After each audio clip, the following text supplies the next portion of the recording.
Bonsoir à toutes et à tous, bienvenue dans votre journal tout en images du vendredi 19 juin, au sommaire ce soir. Le tribunal administratif annule les élections municipales du 15 mars dernier à Basse-Pointe.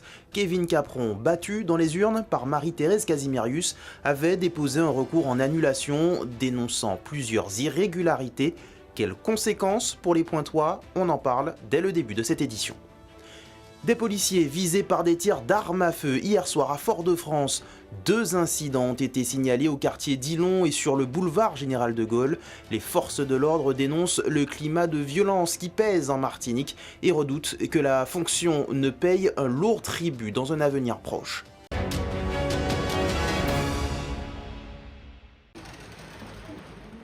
Faudra-t-il retourner aux urnes à Basse-Pointe? Alors que l'incertitude planait depuis plusieurs jours sur le scrutin des dernières élections municipales, le couperet est tombé cet après-midi. Le tribunal administratif de Fort-de-France a donc choisi d'annuler le scrutin du 15 mars 2026 dans la commune du Nord-Atlantique. Marie-Thérèse Casimirius était alors sortie vainqueur des urnes pour 58 voix face à Kevin Capron. Ce dernier avait contesté le résultat, pointant de nombreuses irrégularités le jour du vote.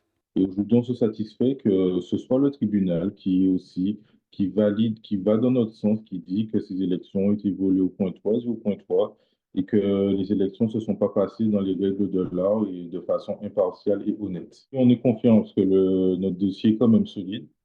Il y a eu quand même, il faut le dire, il n'y a pas eu qu'un seul grief qui a été retenu contre eux. Il y a eu 3 griefs majeurs. Des irrégularités relevées également par le rapporteur public, il préconisait l'annulation de l'élection, un avis suivi donc par le tribunal administratif aux grandes dames de l'équipe municipale actuelle. Son avocat annonce s'en remettre au Conseil d'État. Nous prenons acte, Madame Casimirius, l'ensemble de ses colistiers et moi, de la décision rendue par le tribunal administratif.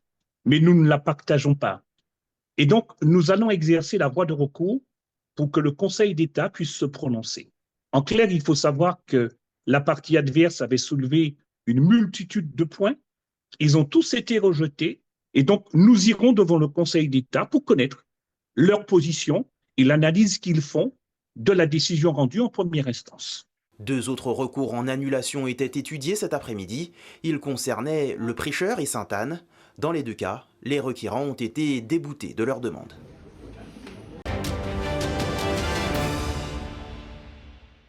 Dans la nuit de mercredi à jeudi, des policiers ont été pris pour cible par des tirs lors d'une intervention à Dillon, à Fort-de-France. Un nouvel épisode qui illustre la montée des violences armées sur l'île. Les faits se sont déroulés vers 20h20 dans le quartier d'Ilon. Alertés par plusieurs signalements faisant état d'individus armés, des policiers se sont rendus sur place pour effectuer des vérifications. Mais à leur arrivée, la situation a dégénéré rapidement. Des coups de feu auraient été tirés en direction des fonctionnaires. Aucun blessé n'est à déplorer, mais sur les lieux, les enquêteurs découvrent plusieurs douilles ainsi qu'un véhicule portant un impact de balle.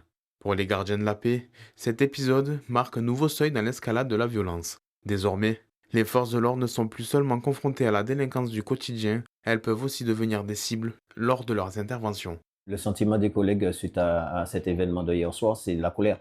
La colère, pourquoi? Parce que ce sont des individus, la plupart des fois mineurs, qu'on interpelle et qui sont présentés et qui sont libérés. Après ces idées, si on arrive à avoir l'arme, ils sont libérés. Et ils ont pas de peine. Donc, ils recommencent, ils montent crescendo. Mais tout ça, c'était prévisible. Tout ça a été signalé, mais on ne prend pas en compte. Donc, on laisse les délinquants croire qu'ils sont impunissables. Donc, en fin de compte, ils sont sur un terrain de jeu, ils jouent, quoi. Je prie le mot de Dieu qu'il n'y ait pas un policier qui soit touché, parce qu'à mon avis, je vais demander des comptes à la justice.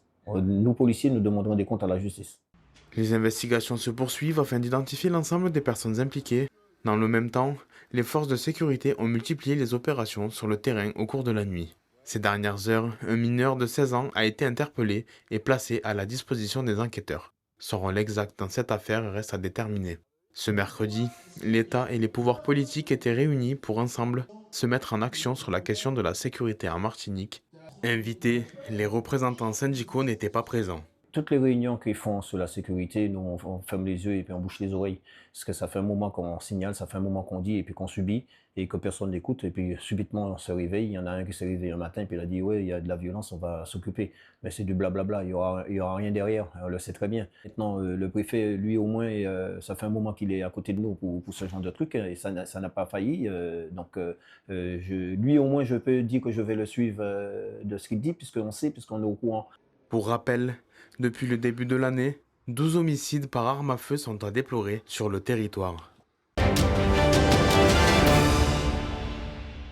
Jennifer, 36 ans, est née drépanocytaire, une maladie qui a rythmé son enfance. On le vit enfant, c'est un peu difficile parce que on peut pas jouer, courir avec les copains, on peut pas aller à la piscine avec les copains parce qu'il faut pas avoir froid.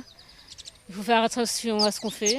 Être attentif aux moindres détails pour le bien-être de Jennifer, les hospitalisations, parfois tous les 2 mois, et les transfusions sanguines régulières, le quotidien de ses parents a été bouleversé. Bouleversée par rapport à la maladie parce que elle est très fatiguée, elle a des globules rouges en moins, donc la fatigabilité est toujours présente. Et donc dans ses études, ça lui a porté beaucoup de préjudice parce qu'elle était souvent absente à l'école. Et malgré, elle a pu réussir à avoir son BTS. Aujourd'hui, Jennifer est une femme épanouie avec un métier qu'elle aime. Ambitieuse et dynamique, elle veut croquer la vie à pleines dents. Des fois, je suis un petit peu trop volontaire et ma famille me dit non, tu pourras pas, tu seras trop fatigué, ça va déclencher des crises, donc il me tempère, on va dire. Jennifer a déjoué tous les pronostics des médecins. Elle est une femme accomplie, une fierté pour son père. On ne lui donnait pas plus de 20 ans à l'époque et maintenant avec le progrès de la médecine, donc elle a pu faire un peu ce qu'elle avait envie. Et puis c'est quand même une fierté de voir qu'elle a pu trouver un emploi et qui lui plaît et qu'elle s'épanouit dedans, quoi. Régulièrement, Jennifer et son père participent aux animations de la SAD, une association qui aide les drépanocytaires et leurs familles dans leur quotidien. Elle permet aussi aux malades de pratiquer des activités sportives et partager des moments de convivialité. Ça permet d'échanger, de dédramatiser et surtout que les personnes drépanocytaires présentes, quand elles échangent entre elles, elles se sentent moins seules. Il y a des expériences insolites que les autres ne connaîtront pas et aussi d'autres qui seront partagées par tout le monde et chacun donne ses astuces parce qu'il y a ce que les soignants disent et puis il y a une profonde capacité à se réinventer pour surpasser des choses où au moment où on n'est pas à l'hôpital. Je sais qu'il se passe des astuces dans ces rencontres-là. La drépanocytose reste encore une pathologie mal connue. En Martinique, entre 6 et 15 enfants naissent avec cette maladie chaque année. Aux Antilles-Guyane, les maladies rénales touchent davantage la population qu'en France hexagonale. Face à cet enjeu de santé publique, les journées de néphrologie réunissent à Fort-de-France des professionnels venus partager leurs expériences et réfléchir aux solutions pour améliorer la prise en charge des patients. Ces journées de néphrologie, c'est un moment important pour nous, Antillo-Guyanais, pour se fédérer, se retrouver, partager nos expériences. Nous sommes des territoires ultramarins qui font face aux mêmes difficultés. L'éloignement par rapport à l'Hexagone, les difficultés d'effectifs médicaux et paramédicaux spécialisés. Et donc, en fait, l'idée de se retrouver, c'est aussi de co-construire ensemble une néphrologie Antilles-Guyane meilleure pour arriver à des objectifs au bénéfice des patients. Les maladies rénales, c'est une fréquence de maladies rénales 2 fois supérieure au territoire hexagonal, pour plein de raisons, notamment la prévalence de l'hypertension artérielle, du diabète, mais aussi un terrain génétique. Donc pour nous, l'objectif, c'est aussi de co-construire ensemble l'accompagnement des patients. Il y a des recommandations nationales qu'il faut mettre en place, notamment sur l'accompagnement des patients qui vont aller vers la défaillance rénale, sur le plan de l'accompagnement diététique, de l'activité physique adaptée, pour aussi ralentir l'évolution de la maladie rénale. Donc tout ça, ça a été abordé sur le samedi avec des thématiques qui concernaient pas seulement des néphrologues, des diététiciennes, des infirmières de coordination, mais aussi l'intégration des patients tout ce monde-là était réuni au même endroit sur 2 jours et ça a été des moments d'échange assez importants. L'association se construit encore, donc l'idée c'était déjà de la faire connaître de tout ce monde-là. Et donc là, on a doublé, voire triplé nos adhérents avec des projets justement par thématique, par professionnels de santé. Les diététiciennes, les infirmières se coordonnent à l'échelle nationale pour partager les expériences, construire ensemble des parcours de soins qui soient plus adaptés à nos spécificités. Donc ça a été vraiment les choses assez fortes. On a pour projet déjà de se revoir l'année prochaine en Guadeloupe, à la même période. Et je pense que le fait seulement de co-construire cette association montre déjà la dynamique. Et pour nous, ça a été bien. On a été plus de 100 chaque jour sur les 2 jours. Plus d'une centaine de participants avec des représentants de la Guadeloupe, de la Guyane, sur tous les professionnels de santé. Donc c'est vraiment déjà pour nous une belle réussite. 2 entrepreneurs martiniquais ont été invités au salon Vivatech pour présenter leur innovation. Leur ambition, mettre l'intelligence artificielle au service de l'économie bleue grâce à une plateforme innovante conçue pour accompagner le développement des activités maritimes en Martinique, mais aussi à l'échelle de la Caraïbe. On a été invité dans le cadre du challenge France Travail, le challenge Innov France Travail, comme vous pouvez le voir derrière nous, qui concernait tous les territoires ultramarins. Et donc, on a été sélectionné, puis on a remporté lauréat du prix d'innovation pour la Martinique. La plateforme, en fait, a un système agentique IA qui permet aux professionnels de mieux gérer, de mieux optimiser la gestion de leur flotte. La suite de l'aventure, c'est qu'on fait des rencontres avec des partenaires, avec des investisseurs potentiels pour faire un déploiement commercial sur toute la Caraïbe et pouvoir atteindre les marchés de l'Europe et de l'Amérique sur lesquels on a déjà eu un bel intérêt, à la fois lors du dernier séjour à Miami, lors de French Capital Days à Miami, mais également là, ici, lors de notre venue à Vivatech, puisqu'on enchaîne les rendez-vous, on a des rencontres et on voit bien que d'avoir une solution qui est depuis la Caraïbe et qui vient proposer les itinéraires qu'on a sur la Caraïbe à l'échelle nationale et internationale, ça plaît énormément. Parce que notre but, c'est d'avoir un commerce plus équitable qui valorise nos professionnels, qui valorise la filière nautique dans son ensemble et qui donc permet d'avoir des emplois, 1, plus durables et 2, avoir une commercialisation de nos itinéraires comme nous, on le vit.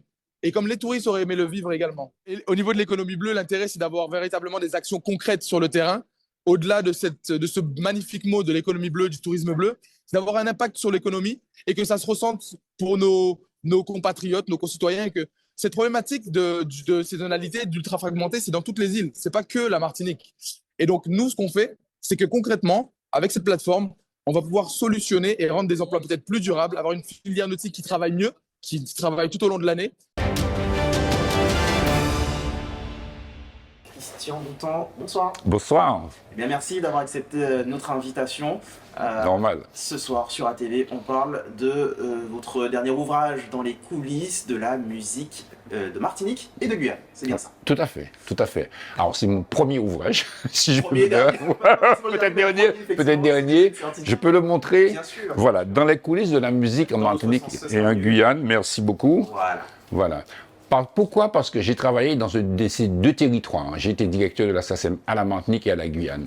Et j'ai vécu beaucoup d'expériences, j'ai eu beaucoup de rencontres et je me suis proposé de raconter cela et de faire partager à tous les Antillais et Guyanais. Alors, qu'est-ce qu'on peut découvrir dans ces fameuses coulisses? Est-ce qu'il y a des choses que le grand public ne sait pas et qu'on va pouvoir lire et qu'on va pouvoir se plonger dans des histoires que vous allez nous raconter dans cet ouvrage? Alors, il y a beaucoup d'informations, évidemment, puisque je parle un peu de la Biguine à Saint-Pierre, je parle de la Biguine qui a envahi la France métropolitaine pendant la période des années 20 à 50. Je parle aussi des orchestres de la Martinique, de la Perfecta notamment, mais aussi de tous les orchestres qui ont travaillé en Martinique, ambiance jazz, les Jaguars, les Maxi 20, donc l'époque des paillotes. Voilà. Et ensuite, je parle de l'époque de ce qu'on appelle la musique enregistrée, c'est-à-dire les producteurs qui ont fait des productions. Voilà. Je parle aussi des prix de la SACEM, je parle aussi du festival Big in Jazz, de beaucoup d'autres choses. C'est finalement un travail de mémoire. laisser une trace aussi, que les gens puissent savoir dans quelques années comment cette musique antillaise a évolué. C'est exactement ça, c'est laisser une trace pour montrer effectivement les différentes phases, parce que la technologie influence beaucoup les modes de consommation, surtout dans nos petites îles, quoi, et fracture des économies. Regardez l'économie de la musique du disque, hein, qui a été fragilisée par le numérique. Donc il y a de nouveaux modes opératoires, il y a de nouveaux créateurs, il y a de nouveaux artistes, il y a un nouvel environnement. Donc c'est un peu au service de tout ça, de toute cette réflexion que j'ai proposé cet ouvrage. Des coulisses de la musique, ponctuées aussi de témoignages, d'anecdotes, de grands noms que l'on retrouve. Absolument, voilà. Donc j'ai déjà un chapitre qui s'appelle « De belles rencontres » où je parle de Paul Rosine, Marius Cultier, tous ces gens-là que j'ai rencontrés. Mais aussi, comme vous le dites, il y a des anecdotes, il y a des témoignages. Il y a quelques artistes qui m'ont témoigné, si vous voulez, voilà, le regard par rapport à ce que j'ai pu faire. Et puis il y a beaucoup de situations anecdotiques, sympathiques, j'espère, qui pourront plaire aux lecteurs. Alors on va donner un petit avant-goût peut-être, sans déflorer cet ouvrage, mais s'il y a une anecdote qui vous a particulièrement marqué. Alors je ne sais pas si je vais me faire comprendre. Un jour, j'étais tout jeune, j'étais à la porte de l'Escale, c'était une boîte au Robert, et on attendait que le portier nous fasse entrer.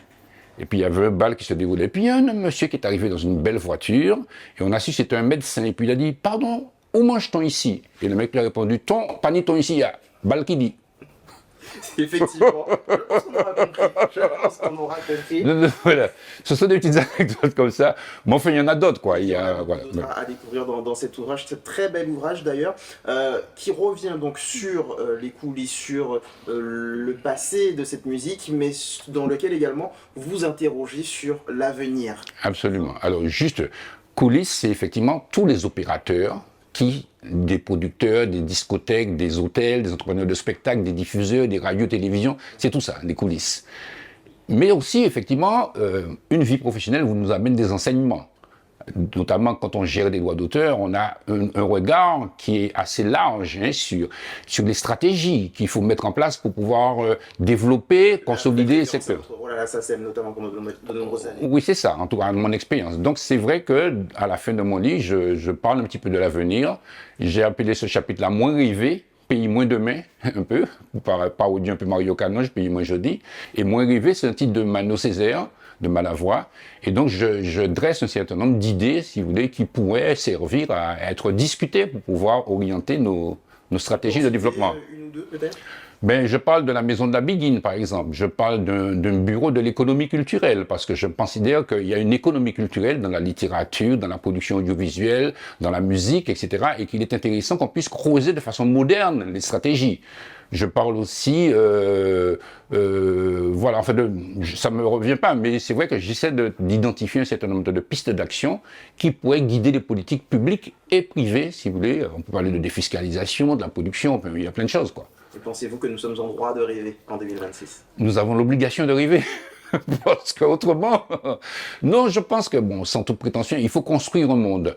Il faut construire un monde, il faut veiller à l'éducation, il faut veiller à tout cela, à tous ces éléments-là qui favorisent une société civique et productive. Donc, il faut veiller aux équilibres. C'est peut-être une vue de l'esprit, mais je pense que, comme on dit, tant qu'il y a de la vie, il y a de l'espoir. Donc, il faut absolument rêver. Merci beaucoup, Christian Boutan. On invite toutes nos téléspectatrices et téléspectateurs à acheter ce très bien. Si vous voulez, j'ai produit ça à compte d'auteur parce que voilà, c'est une passion et donc j'espère aussi partager cette expérience avec tout le monde, quoi. Et merci d'être venu la partager avec nous ce soir. Merci à la TV, merci beaucoup.